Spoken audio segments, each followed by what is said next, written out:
ஏகம்பத்துரையந்தாய் போற்றி, ஆகம் பெண்ணொரு ஆனாய் போற்றி, காவாய் கனகத்திரளே போற்றி, இலை மலையானே போற்றி போற்றி. திருச்சிற்றம்பலம்.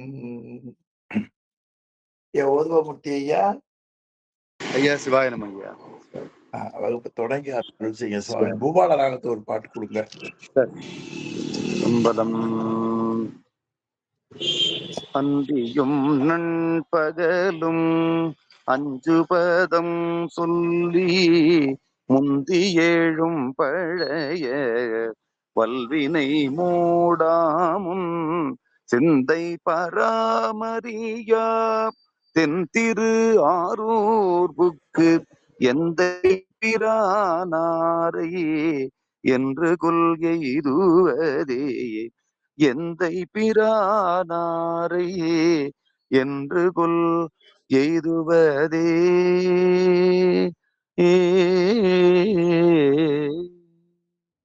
திருச்சிற்றம்பலம். ஐயா சிவாய நம்ம ஐயா. சிவாய நம்ம ஐயா. திருச்சிற்றம்பலம். அடியார் பெருமக்களுக்கு வணக்கம். எல்லாம் வல்ல சிவகாமி அம்மையுடனாகிய அம்பலவான பெருமானது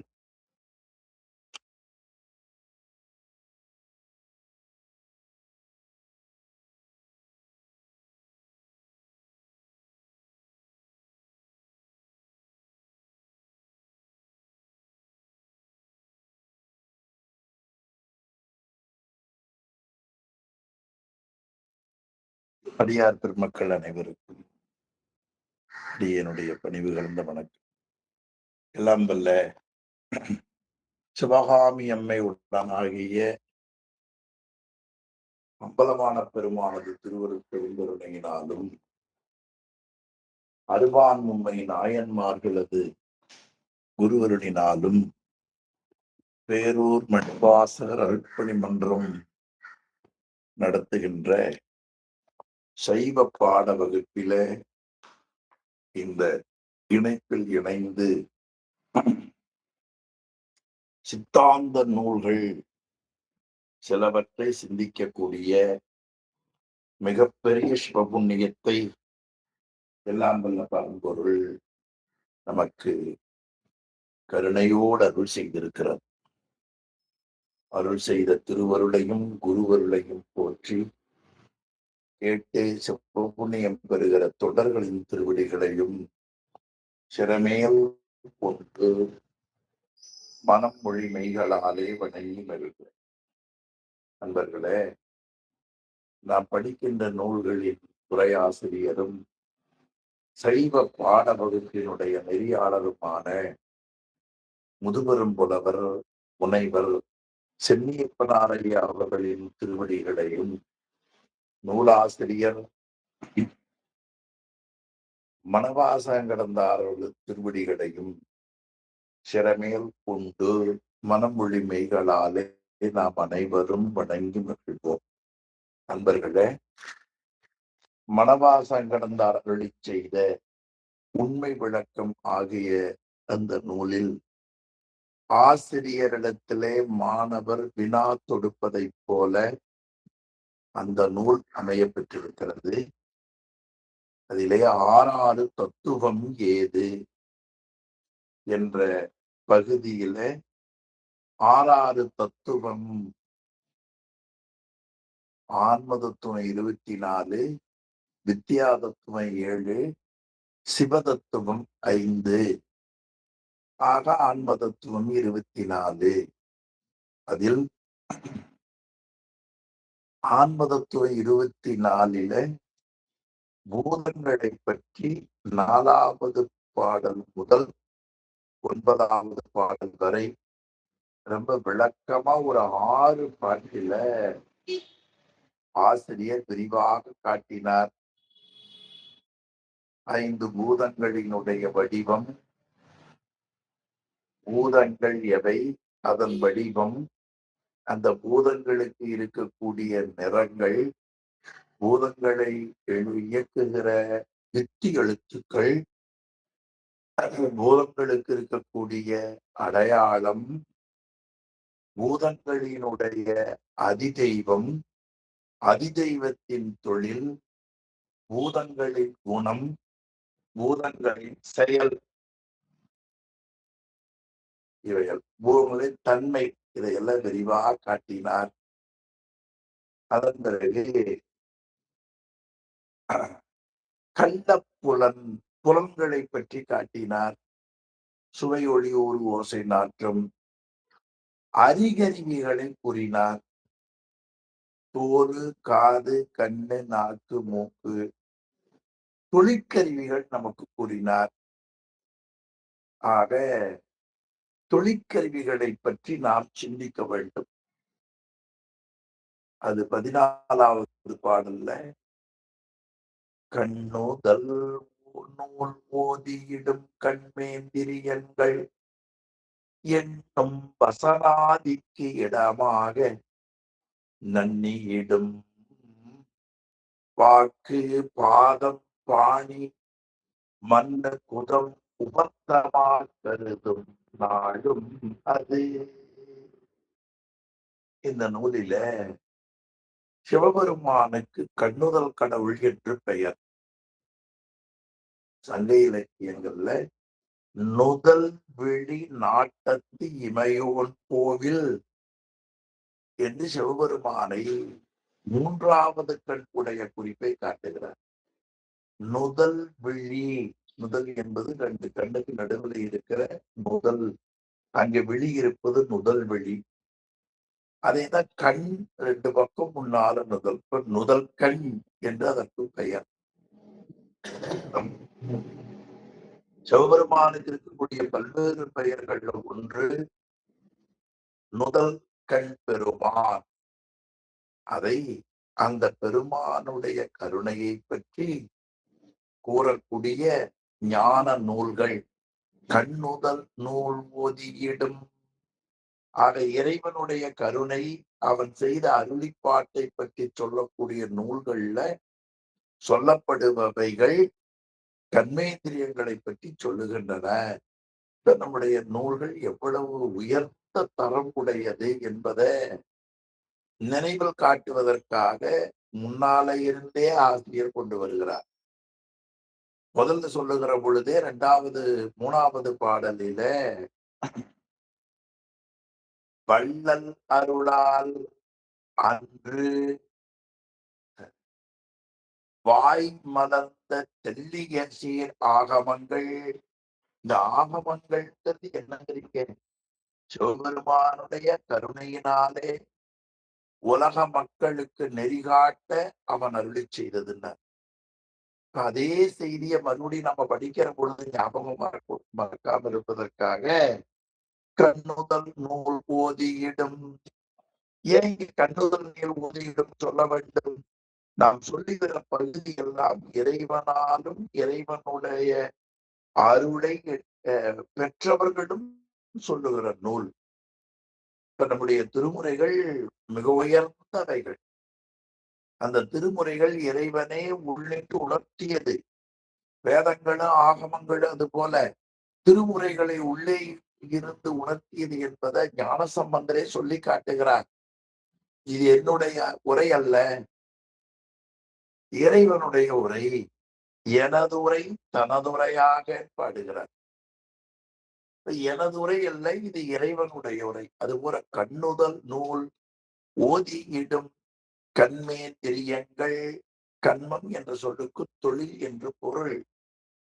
இந்திரியம் என்பதற்கு கருவிகள் என்று பெயர்.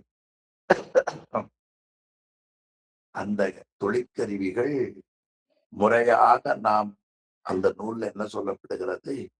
வசனாதிக்கு இடமாம். வசனித்தல், வசனம் பேசுதல் இருக்கும். திருப்புகழ்ல வசனமிக ஏற்றி மறவாதே, ஓயாது இறைவனுடைய கருணையை வசனிக்க வேண்டும். அதனால் வசனாதிக்கு இடமாக, நாம் பேசுவதற்கு இடமாக நன்னி இடும் வாக்கு. அப்படி பேசுவதற்கு இடமாக பொருந்தி இருக்கக்கூடிய வாக்கு, வாய், பாதம், கால், பாணி, கையூர், கை, மன்ன, குதம், எருவாய், உபத்தம், கருவாய், நாளும் கருதும் அது என்று அந்த கண்ணுதல் நூலிலே சொல்லப்படும்.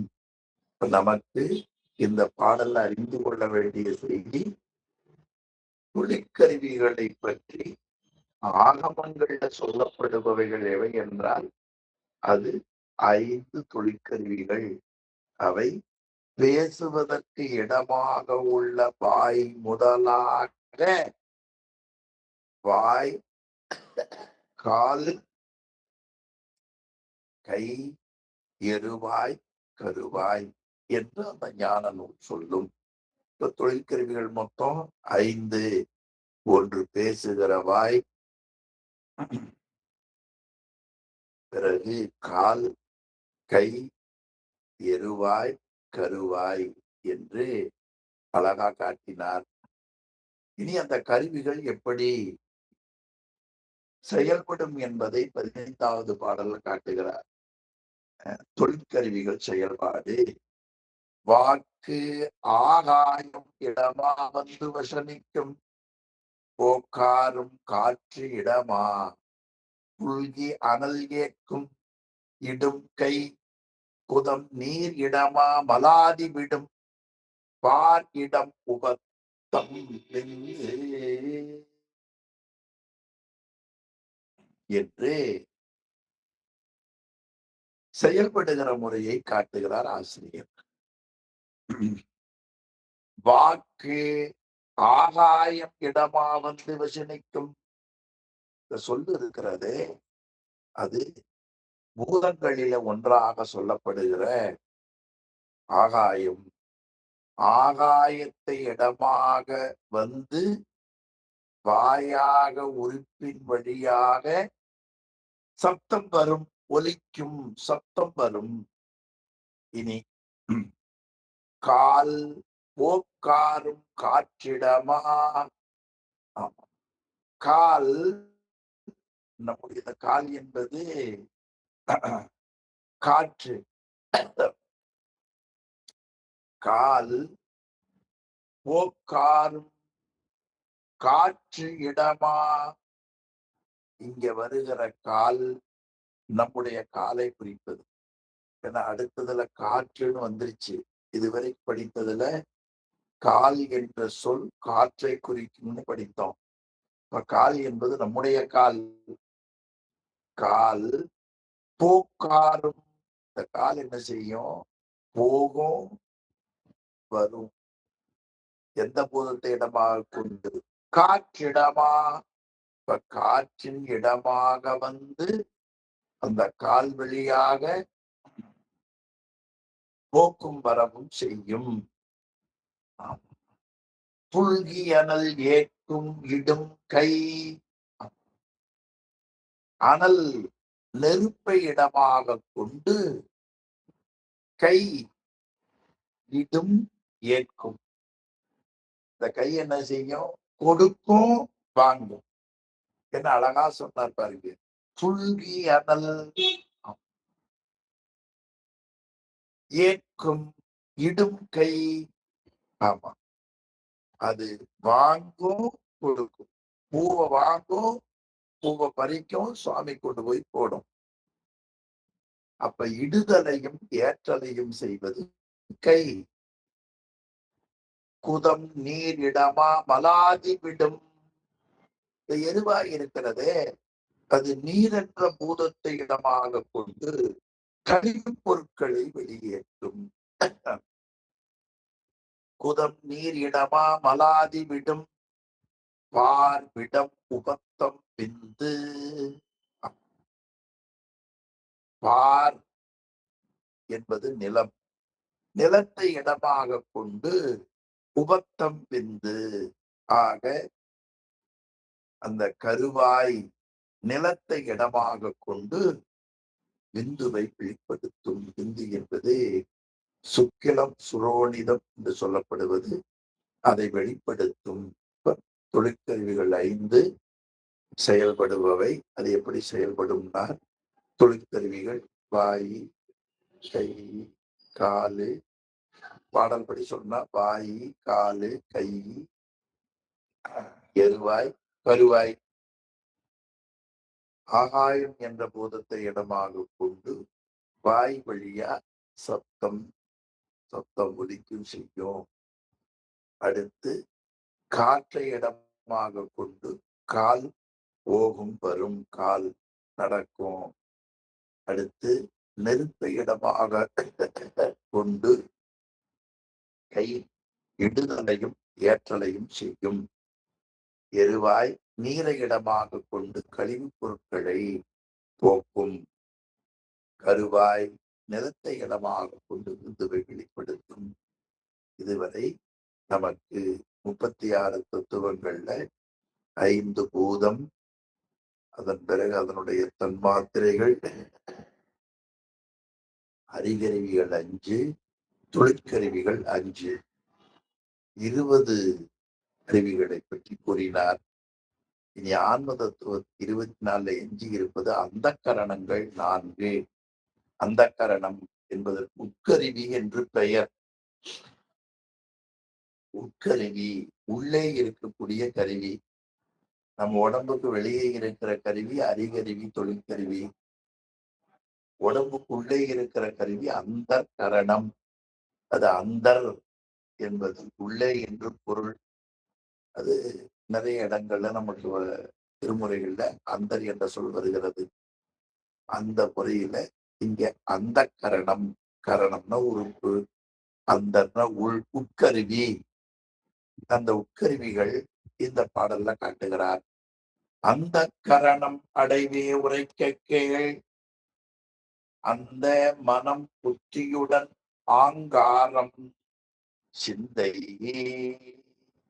அந்த கரணங்கள் 1 மனம், புத்தி 2, ஆங்காரம் 3, சிந்தை 4.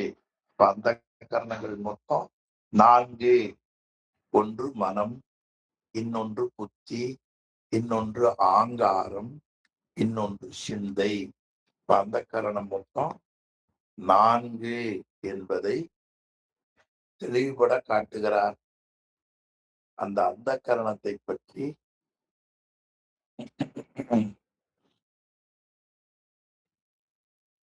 முறையாக நான் சொல்லுகிறேன், கேட்பாயாக. அடைவு என்பது முறையாக பொருள்கள். அடைவு என்பது முறையாக நான் உரைக்கிறேன், கேட்பாயாக. அந்த கரணம் அடைவே உரைக்க கேள். மனம் 1, புத்தி 2, ஆங்காரம் 3, சிந்தை. அந்த கரணம் மொத்தம் மனம், புத்தி, ஆங்காரம், சிந்தை. இனி இந்த அந்த கரணங்களினுடைய செயல்பாடுகள் என்னென்ன?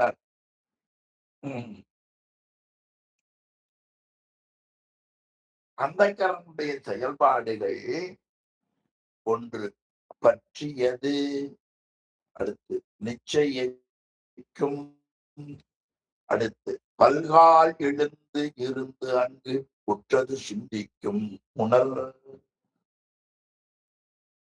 மனம் பற்றும், மனம் 1 பற்று 2ன்னு வச்சுக்கலாம். மனம் பற்றும், புத்தி நிச்சயிக்கும். அப்படியே நேர் இருக்குது பாருங்க.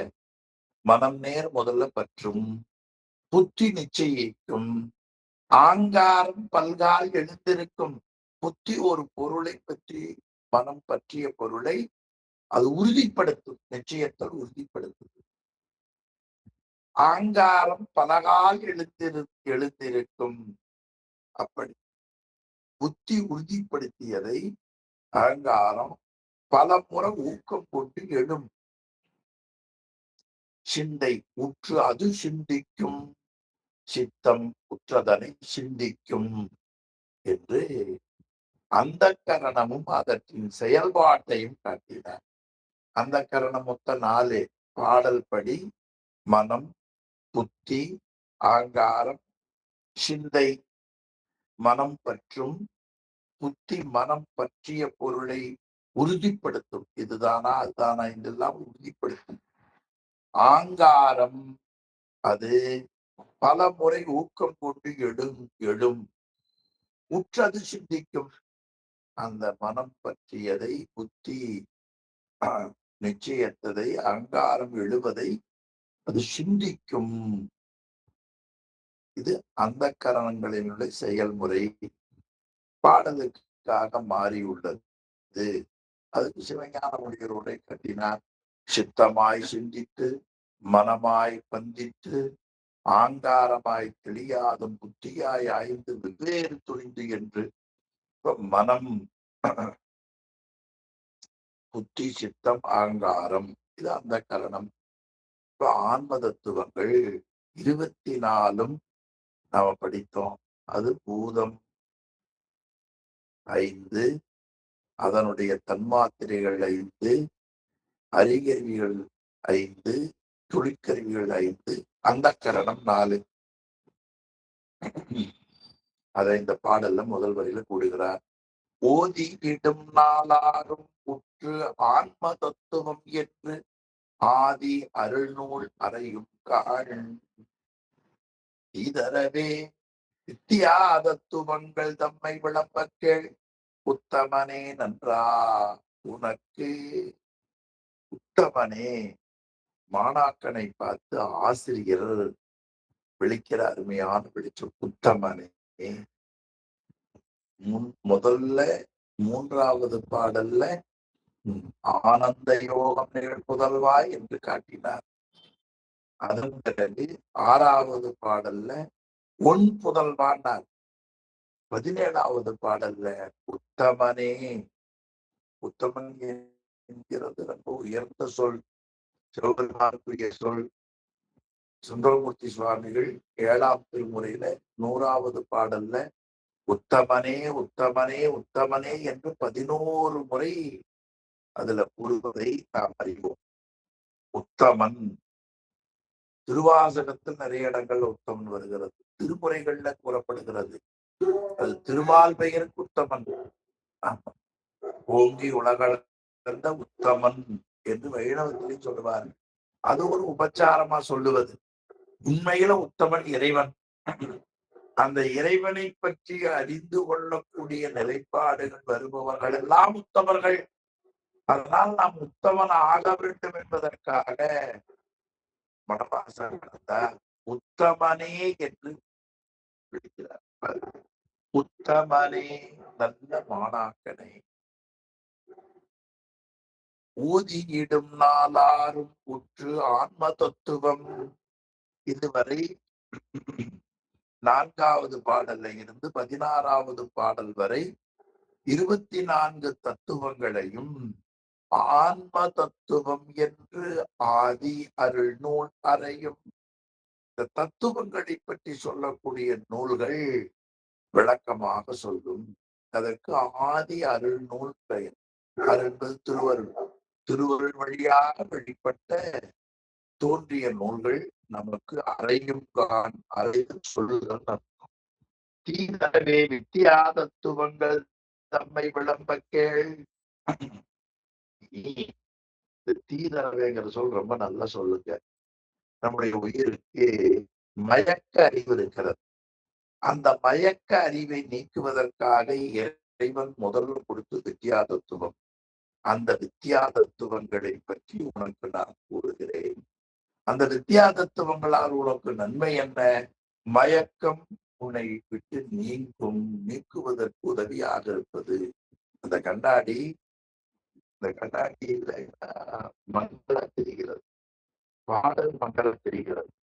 இந்த கண்ணாடிக்கிற கருவியை போட்டோன்ன மங்களா தெரிகிற அந்த நிலை போய் பாடல் 17 தெரிகிறது. அப்ப இந்த கருவியின் மூலம் உதவி நமக்கு தெரிகிறதா இல்லையா? அதை போல நம்முடைய உயிரை பற்றிய அறியாமையின் காரணமா மயக்கறிவு இருக்கிறது. அந்த மயக்கமாகிய அறிவை நீக்குவதற்காக கடவுள் கொடுத்தது எது என்றால் அது வித்தியா தத்துவங்கள். இந்த வித்தியாதத்துவனுடைய செயல்பாட்டை முதல்லயே சொல்லிட்டார். தீதரவே இது முதல்லயே கள்ளப்புலன் என்ற ஒரு சொல் வருகிற பொழுது அந்த ஐம்புலனை பற்றி சொல்லுகிற பொழுது அதை கள்ளப்புலன் காட்டினார். கள்ளப்புலன் என்பதுல நீங்க பாத்தீங்கன்னா நம்முடைய மனதை தீய வழியில இழுத்துச் செல்லக்கூடிய புலன்கள் உரை பார்த்த நம்ம. இப்ப தீதரவை என்பதற்கு என்ன பொருள்? நம்முடைய மயக்க அறிவை நீக்குவதற்காக இறைவன் கொடுத்தது வித்தியாதத்துவங்கள். வித்தியாதத்துவங்கள் விளம்புதல். நாம் அதை விரிவாக சொல்லுகிறேன், கேட்பாயாக. ரொம்ப நல்ல பகுதி இந்த வித்தியாதத்துவங்கள். எனவே இந்த வித்தியாதத்துவங்களை சொல்லுகிறேன். முதல்ல ஆன்ம தத்துவம்னு பார்த்தோம். இந்த ஆன்ம தத்துவம் 17வது பாடத்துல பார்த்தோம். ஆன்ம தத்துவம். இந்த ஆன்ம தத்துவம் எல்லாம் ஆன்மா தான் செய்த இன்ப துன்பங்களை அனுபவிப்பதற்கு உற்ற கருவியாக இருக்கிறது. எனவே இதுக்கு ஆன்ம தத்துவம் பெயர். ஆன்மா தன் வினையை அனுபவிப்பதற்கு கருவியாக இருக்கிறது. இந்த வினையை இந்த கருவிகளை கொண்டுதான் அனுபவிக்கும். இந்த 5 பூதங்களில அதனுடைய தன்மாத்திரை வழியா அறிகருவிகளை கொண்டு, தொழிற்கருவிகளை கொண்டு, அந்த கரணம் வழியா சிந்திக்கும் இல்லையா? உலகத்தில் இருக்கிற எல்லா பொருள்களையும் அறிவதற்கும் அதை அனுபவிப்பதற்கும் எது துணையாயிருப்பது? இந்த 24 கருவிகள். எனவே இதற்கு ஆன்ம தத்துவம் என்று பெயர். இதற்கு வேறு பெயரும் சொல்லுவார்கள். போக்கிய காண்டம் என்றும் பிரகிருதி தத்துவம் என்று சொல்லுவார்கள். பிரகிருதி தத்துவம் என்றாலும் போக்கிய காண்டம் என்றாலும் ஆன்ம தத்துவம் என்றாலும் ஒரே பொருளை குறிப்பன என்பதை கொஞ்சம் ஞாபகம் வைத்துக் கொள்ளும். ஆமா, இந்த தத்துவங்களை ஐயா போக்கிய வீடு என்று சிவமையா என்ற ஒரு பெரியவர் இருந்தார் உங்க நாட்டுல. அவர் வாடக வீடு என்று இந்த போக்கிய காண்டத்தை சொல்லுவார். நம்ம வீடு, இந்த உயிருக்கு இந்த உடம்பு நிலையானது கிடையாது இல்லையா? அது எப்ப வேணாலும் போகும். அது எவ்வளவு காலம் வரைக்கும் வேணாலும் இருக்கும். அது போக்கிய காண்டம் போல இது. இன்னைக்கு கிராமங்கள்ல பாத்தீங்கன்னா ஒரு வீட்டுக்கு மாத வாடகை கொடுக்கறதுன்னு ஒரு அமைப்பு இருக்கும். 5000 ரூபாய் அல்லது 10,000 ரூபாய் இருக்கு.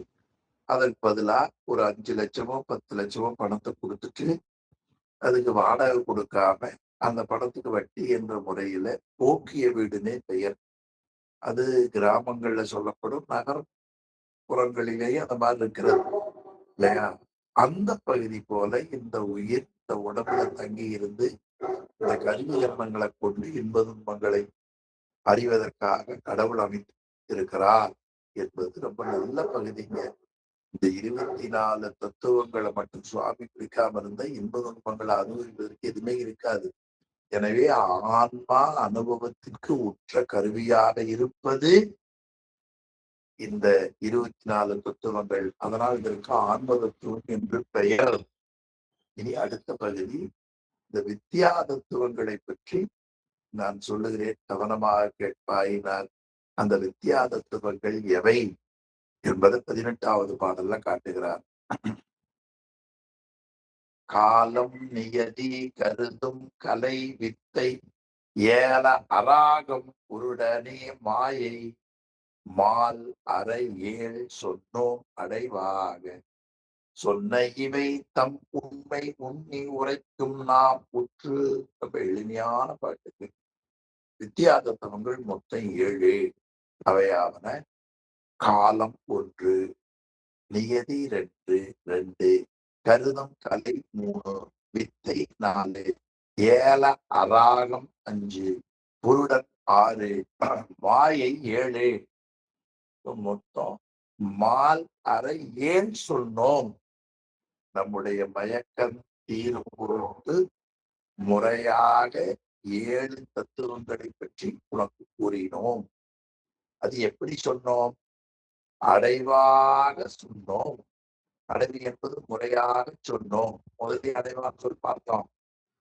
வித்தியாசங்கள் மொத்தம் காலம், நியதி, கலை, வித்தை, அராகம், குருடன், மாயை. வித்தியாசம் மொத்தம் 7. ஞாபகம் வச்சுக்கணும். அடைவாக சொன்ன இவை தம் உண்மை உண்ணி உரைக்கும். இந்த 7 தத்துவங்களுடைய உண்மை இயல்பை நாம் உண்ணி ஆகமங்கள்ல சொன்னதை நான் என் ஆசிரியரிடத்துல படித்ததை நினைந்து விளக்கமாக சொல்லுகிறேன். நீ உற்று உணர்ந்து கொள்வாயாக என்று 18வது பாடல்ல கூறினார். அந்த வித்தியாதத்துவங்கள் 7. அந்த 7 தத்துவங்கள் ஆவன காலம், நியதி, கலை, வித்தை, அராகம், புருடன், மாயை. 7 இது ஆன்ம தத்துவங்களோடு ஆன்மா பொருந்தி உலக அனுபவத்துல மூழ்கி கிடக்கும் பொழுது அறிவு விளக்கம் தருவதற்கும் அனுபவத்திற்கு ஆன்மாவை தகுதியுடையவையாக செய்வதற்கும் வித்தியாதத்துவங்கள் துணை செய்கின்றன.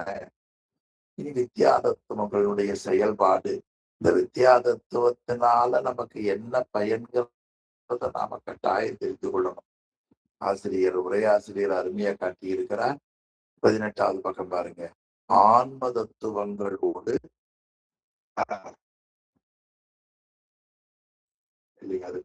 பாருங்க, ஆன்ம தத்துவங்களோடு ஆன்மா பொருந்தி, கண்ணோடு, காதோடு, கையோடு, காலோடு, மனசோடு பொருந்தி உயிர் உலக அனுபவத்தில் மூழ்கி மயங்கி கிடக்கும்.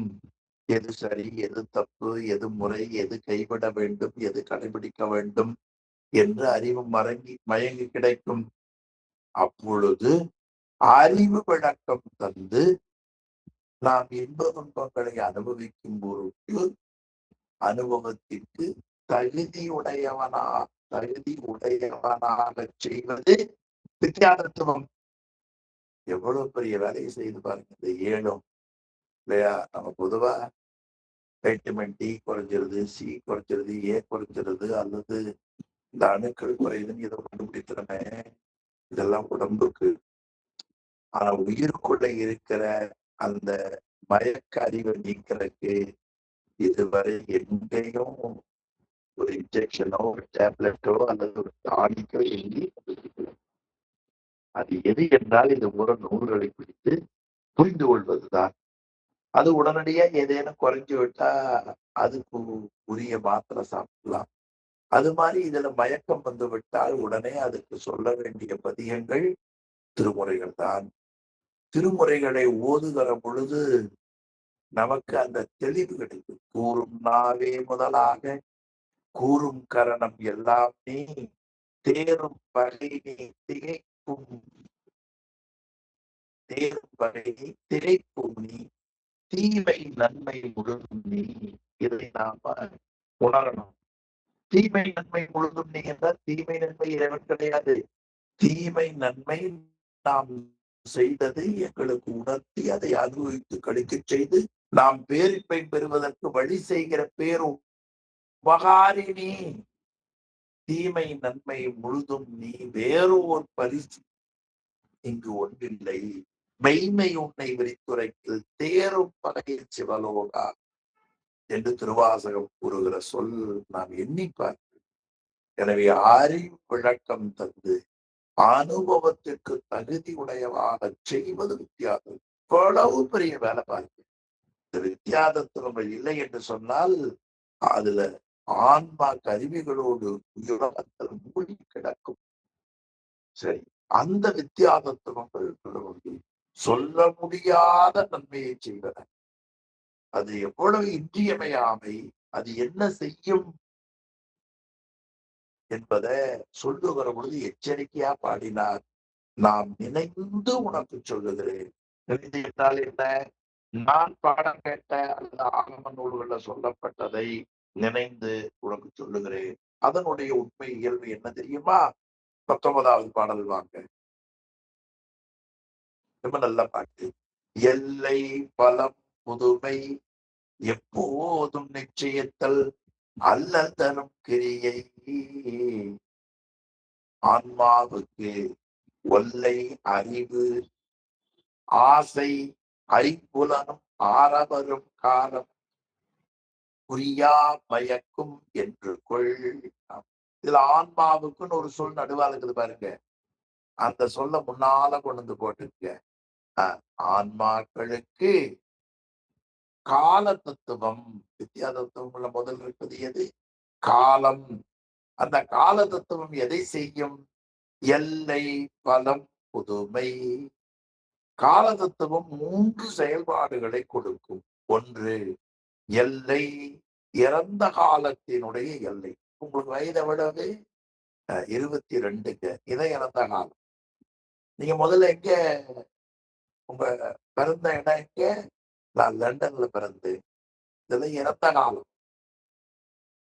அடுத்து பலம். பலம் என்பது பயன், நிகழ்காலத்தினுடைய பயன். இந்த நிகழ்காலத்துல காலையில் எழுதல், குளித்தல், வழிபாடு பண்ணுதல், பொருளை ஈட்டுவதற்கு தேவையான செயல்பாடுகளை செய்தல், நெட்ல போதல், ஏதாவது சொல்லி இதுல எவ்வளவு பயன். அதை விட இட்லி சாப்பிட்டா சிரிக்குது, தோசை சாப்பிட்டா சிரிக்குது, வயிறு ஒரு மாதிரி இருக்கு, சரி இன்னைக்கு ஒரு ஜூஸ் மட்டும் போதும். இப்படி எத்தனை செயல்பாடுகள். இதுல நிகழ்காலம், நிகழ்காலத்தின் பயன். புதுமை, எதிர்காலத்தின் புதுமை. ஆக இந்த கால தத்துவம் ஆன்மாக்களுக்கு இறந்த காலத்தின் எல்லையையும் நிகழ்காலத்தின் பயனையும் எதிர்காலத்தின் புதுமையையும் நமக்கு கூட்டுவிக்கும். கால தத்துவம் எவ்வளவு இன்றியமையாது பாருங்க. இனி எப்போதும் நிச்சயத்தல், இது நீதி தத்துவம். இந்த நீதி தத்துவம் என்ன செய்யும்? எல்லா காலத்திலேயும் யார் யார் என்னென்ன வினைப்பயன்களை செய்திருக்கிறார்களோ அந்த வினைப்பயன் அவரை போய் சேருமாறு நிலைநிறுத்தும். இந்த வினைப்பயன் என்பது எந்த விதமான மாற்றமும் நடக்காது. நான் இந்த ஜென்மத்துல எந்த ஊர்ல இருக்கணும், என்ன வேலை செய்யணும், என்ன வழிபாடு செய்யணும், அல்லது இதெல்லாம் தான் உறுதிப்படுத்தும். அதனால் எப்போதும் நிச்சயத்தல்னா இது நீதி தத்துவத்தினுடைய வேலை. அவரவர்கள் செய்த வினைப்பயன் அவரவர்களையே சாருமாறு அருள் செய்தல்.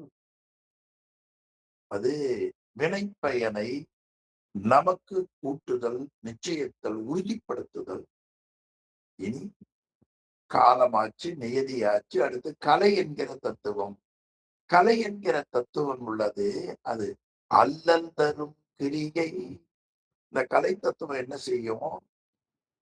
ஆணவத்தை சிறிது நீக்கி ஆன்மாவுக்கு செயலாற்றலை விளக்கும். கலை தத்துவம் ரொம்ப நல்ல தத்துவம். ஆன்மாவுக்கு அறிவு இச்சை செயல்கள் ஆணவ மலத்தினால் தடையாக்கப்பட்டிருக்கும், விளக்கமில்லாமல் கிடக்கும். அப்ப அந்த ஆன்மாவுக்கு இப்ப அறிவு, கிரியைனா செயல்னு பேர். அறிவுனா கொஞ்சம் சிந்திக்கணும். அப்ப கிரியை, அறிவு, இச்சைனா விருப்பம் இருக்கணும். இந்த 3ஐயும் மயக்கி கிடக்கும். அப்பொழுது கொஞ்சமா கிரியையை விளக்கி கொடுப்பது கலை தத்துவம். கொஞ்சம் திருப்பி அதை மட்டும் கொஞ்சம் பிறகு பார்ப்போம். இது அல்லல் தரும் கிரியை. ஆன்மாவுக்கு மொழி எடுத்துட்டோம். ஒல்லை அறிவு. அடுத்து வித்யா தத்துவம். ஆன்மாவுக்கு விரைவாக அறிவை எடுப்பது வித்யா தத்துவம்.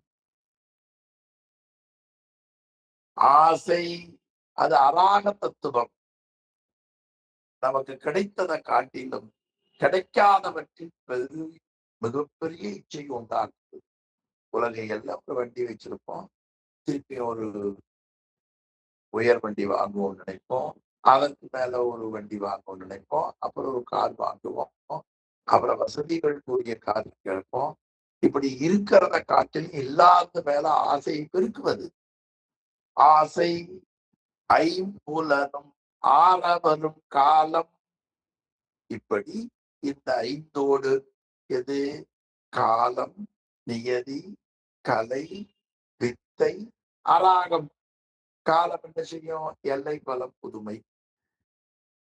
நியதி எப்பொழுதும் நிச்சயத்தல். அடுத்து கலை அல்லல் தரும் கிரியை. இனி ஒல்லை அறிவு வித்யா தத்துவம், ஆசை அராக தத்துவம். இந்த 5 சேர்ந்தால் காலம், நீதி, கலை, வித்தை, அராகம் 5ம் கூடி 5புலனும் நுகர வரும் காலத்துக்கு புருடன் என்று பெயர். 5புலன் நுகர வரும் காலத்துக்கு என்ன பெயர்?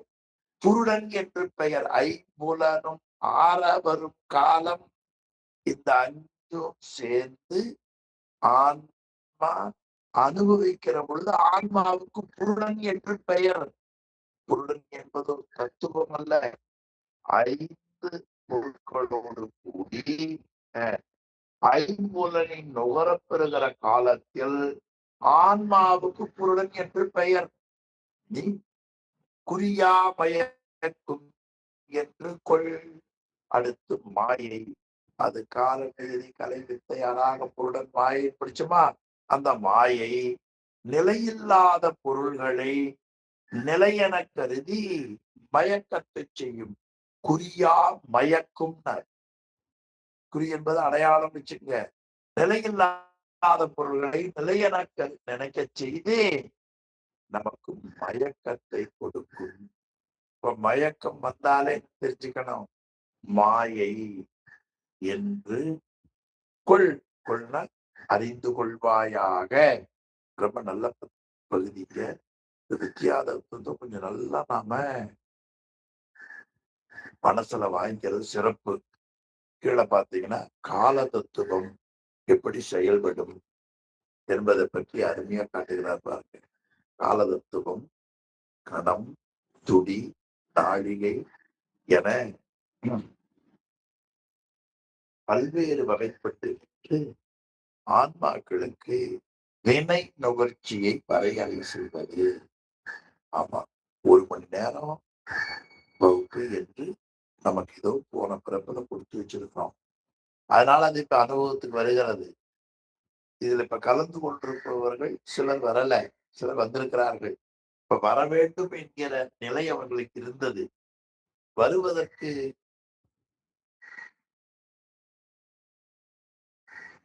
நல்லூழ் இல்லை சிலருக்கு.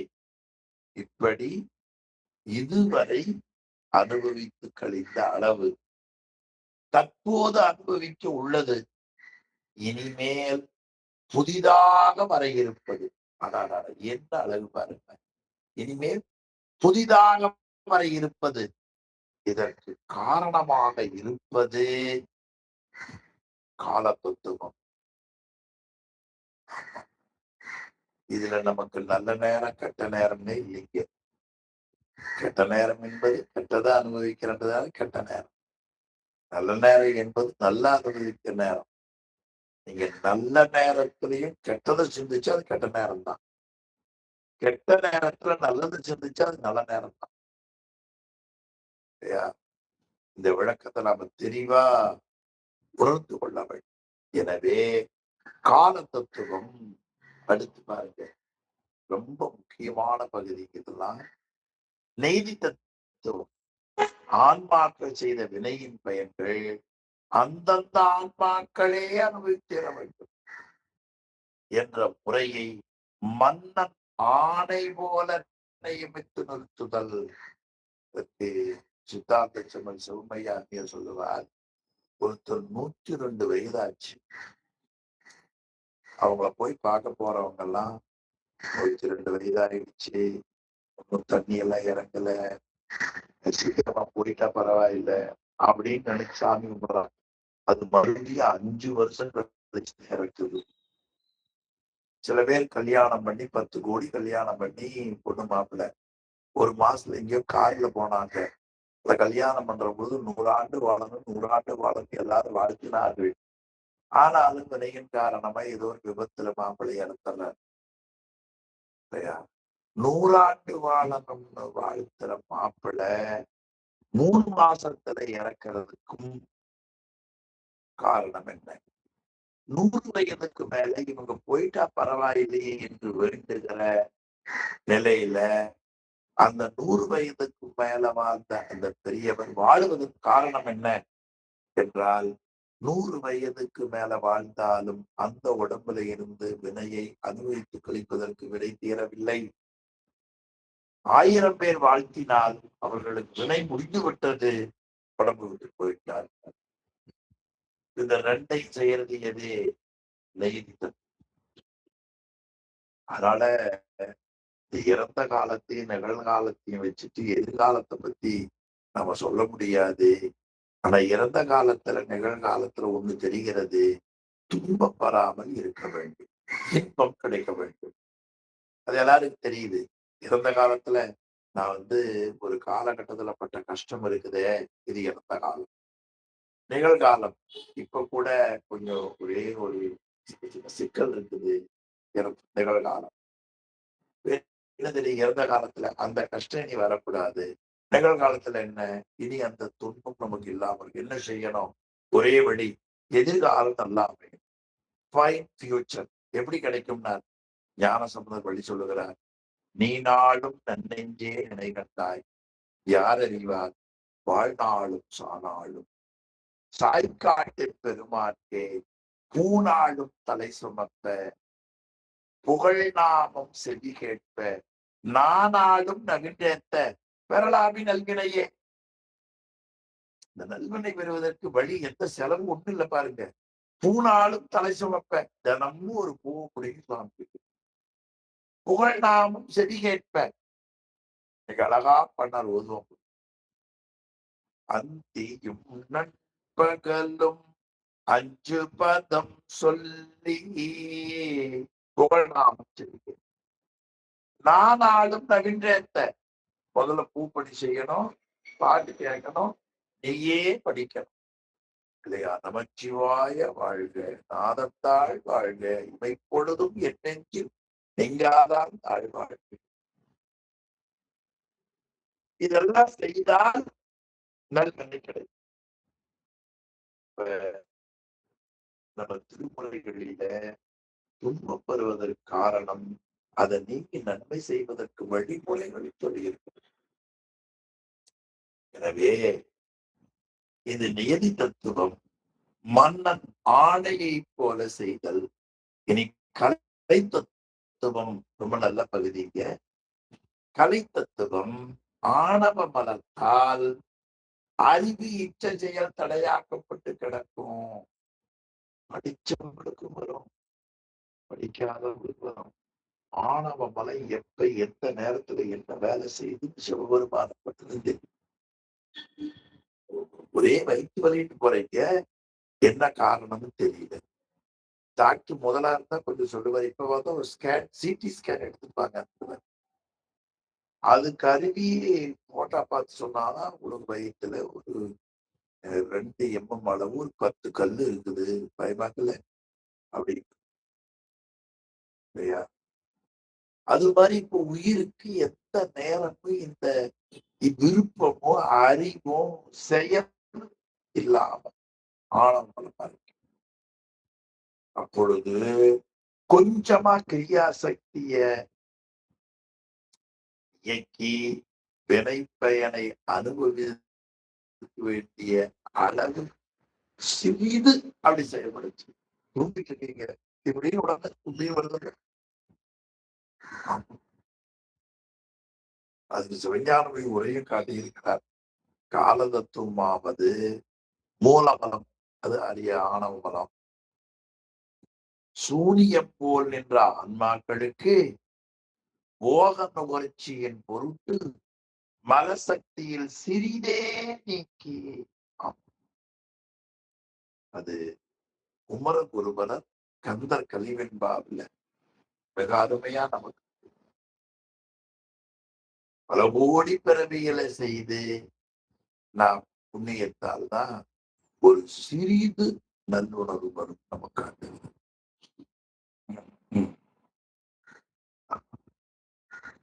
அந்த முறையில ஒரு சிறிது நீக்குதல் ஆன்மாக்களுக்கு கிரியா சக்தி. கழித்தல் நீக்குதலும் செலுத்துதலும். கழித்தல் என்ற சொல்லுக்கூரை ஒன்று நீக்குதல், இன்னொன்று செலுத்துதல்.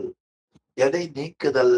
மயக்கத்தை நீக்குதல். செலுத்துதல் அறிவு செயல்படும்படியாக செய்தல். ஆகலின் மதத்தை நீக்குதலால் இதற்கு கலை என்று பெயர். ஞான பகுதி வித்தை. இது வினைப்பயனை அனுபவிப்பதற்கு ஏற்ப ஆன்மாவிற்கு ஞான சக்தியை விளக்குதல். அறிவு அராகம். இது இச்சை புத்தி குணங்களில் ஆசையை உண்டாக்குவதற்கு வினைப்பயனை அனுபவிப்பதற்கு உதவியாக இருத்தல். காலம், நியதி, கலை, வித்தை, அராகம் இந்த ஐந்தும் ஆன்மாவை விட்டு சங்கார காலம் வரை அல்லது முத்தி அடையும் காலம் வரை உடனாக இருக்கும். குறியட்ட காயத்திலேயும் உண்டு. இவை ஆன்மாவிற்கு சட்டை போல இருக்கும். அதனால் இதை கஞ்சுக சரீரம் என்றும் பஞ்ச கஞ்சுகம் என்றும் வழங்குவார்கள். கஞ்சுகம்னா சட்டைன்னு அர்த்தம். சட்டை போன்று பயன்படுத்தால் கஞ்சுகம். 5 பொருளால் ஆன சட்டையானதால் பஞ்ச கஞ்சுகம் என்று சொல்லுவார்கள். வித்யா தத்துவம் போக சைத்திரு காண்டவம். போக சைத்திரு காண்டம். போகத்தை அனுபவிப்பது உதயாயிருப்பதால் போக சைத்திரு காண்டம். போகம் நுகர்வதற்கு தகுதியாக்குதல். போகம் நுகர்வதற்கு தகுதியாக்குதல். அதனால் போக சைத்திரு.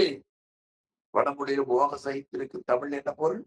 போகம் நுகர்வதற்கு தகுதியாக்குதல். ஒரு பூரியும் கிழங்கு வச்சிருக்கு, சாப்பிட முடியணும் இல்லையா?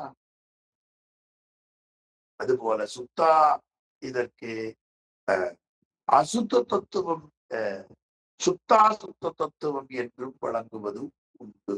சுத்தா சுத்த தத்துவம் என்றும் இதை வழங்குவது உண்டு என்று ரொம்ப அழகான இந்த பகுதியை காட்டியிருக்கிறார்கள். இனி சுத்த தத்துவத்தை பற்றி அடுத்த வகுப்பில் சிந்திப்போம்.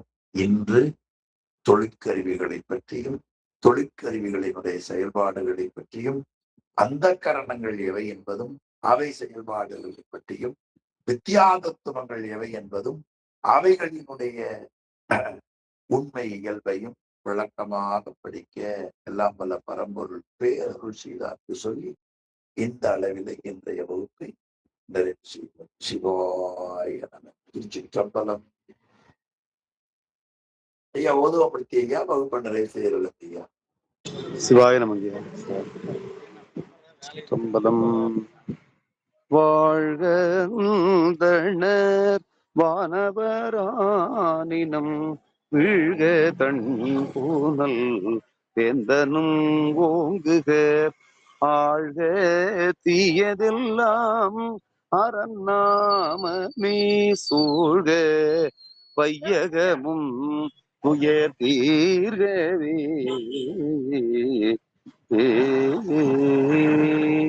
திருச்சிற்றம்பலம். தென்னாடுடைய சிவனே போற்றி.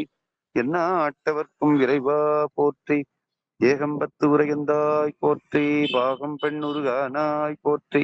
காவாய் கனகத்திரளே போற்றி. கைலை மலையானே போற்றி போற்றி. திருச்சிற்றம்பலம்.